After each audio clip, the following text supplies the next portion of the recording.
എൻ്റെ ഇന്നും വന്നില്ല, നിന്നോടൊന്നും ചൊല്ലില്ല, അനുരാഗം മീട്ടും ഗന്ധർവൻ, നീ സ്വപ്നം കാണും ആകാശത്തോപ്പിൻ കിന്നരൻ.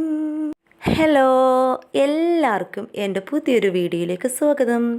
ഇന്ന് ഞാനൊരു സേമിയ പായസത്തിൻ്റെ റെസിപ്പി ആയിട്ടാണ് വന്നിട്ടുള്ളത് കേട്ടോ. അത് റോസ്റ്റ് ചെയ്തിട്ടുള്ള പാക്കറ്റ് സേമിയ ഉണ്ടായിരുന്നു, അത് വെച്ചിട്ടൊരു സേമിയ പായസം ഉണ്ടാക്കാം. പാലെടുത്തിട്ട് ഒരു പാത്രത്തിലേക്ക് പൊട്ടിച്ചൊഴിച്ചു. ഇനി നമുക്ക് പായസം ഉണ്ടാക്കാൻ റെഡിയാക്കാം. റോസ്റ്റ് ചെയ്ത സേമിയനും മാറ്റി വെച്ചു. അങ്ങനെ ഗ്യാസ് ഓൺ ചെയ്തിട്ട് തീ കത്തിച്ച് അതിൻ്റെ മുകളിലേക്ക് പാത്രം വെച്ച് പാലൊന്ന് നല്ലപോലെ ഒന്ന് തിളപ്പിച്ചെടുക്കണം കേട്ടോ. തിളച്ച് വരുമ്പോഴാണ് നമ്മുടെ ബാക്കിയുള്ള ഇൻഗ്രീഡിയൻസുകളെല്ലാം അതിലേക്ക് ഇട്ടിട്ട് നമുക്ക് പായസം തയ്യാറാക്കാം. പാല് തയ്യാറാക്കാൻ വെച്ചപ്പോൾ മറ്റൊരു പാത്രത്തിലേക്ക് ശൗവരി വെച്ചിട്ടുണ്ടായിരുന്നു, നല്ലപോലെ അത് വെന്ത് വരാൻ വേണ്ടിയിട്ട്. അത് നല്ലപോലെ വെന്ത് കുറുകി വന്നിട്ടുണ്ട്. അത് തീ ഓഫ് ചെയ്തവിടെ വെച്ചിട്ടുണ്ട് കേട്ടോ. ഇടരാതെ ഞാൻ ആ കൈയിൽ കൈ ചേർക്കവേ, മയിൽ പീലി പാറും പോലെ നോക്കുന്നുവോ. അങ്ങനെ പാല് നല്ലപോലെ തിളച്ച് വന്നിട്ടുണ്ട്. ഈ തിളച്ച് വന്ന പാലിലേക്ക് നേരത്തെ തയ്യാറാക്കി വെച്ചിരുന്ന ശൗവരി ഉണ്ടല്ലോ, അതൊന്ന് ചേർത്ത് കൊടുത്ത് നല്ലപോലെ മിക്സ് ചെയ്യണം. പിന്നെ ഇടയ്ക്ക് ഞാനൊരു പാട്ടൊക്കെ പാടിയിട്ടുണ്ട്, അത് ജസ്റ്റ് ഒന്ന് ബോറടിക്കണ്ട വെച്ചിട്ട് ഇങ്ങനെ പാടുന്നതാട്ടോ. അങ്ങനെ ശൗവരിയൊക്കെ അതിൽ ചേർത്ത് നല്ലപോലെ മിക്സ് ചെയ്തു. ഇനി അതിലേക്ക് നമ്മൾ റോസ്റ്റ് ചെയ്തിട്ട് അന്ന് തന്നെ റോസ്റ്റ് ചെയ്ത് വെച്ച് സേമിയ ഉണ്ടല്ലോ, അത് അതിലേക്ക് ആഡ് ചെയ്യണം.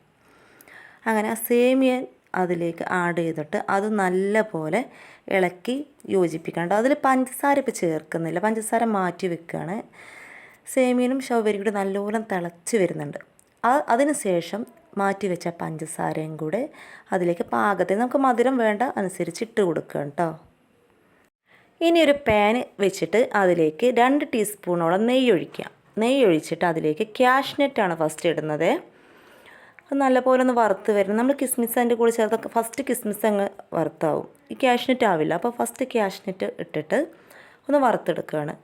എന്നിട്ട് അതിൻ്റെ ശേഷമാണ് കിസ്മിസ് ഇട്ടിട്ട് രണ്ടും കൂടെ വറുത്ത് കോരിയിട്ട് നമുക്ക് നമ്മുടെ പായസത്തിലേക്ക് ഒഴിച്ച് മാറ്റണം.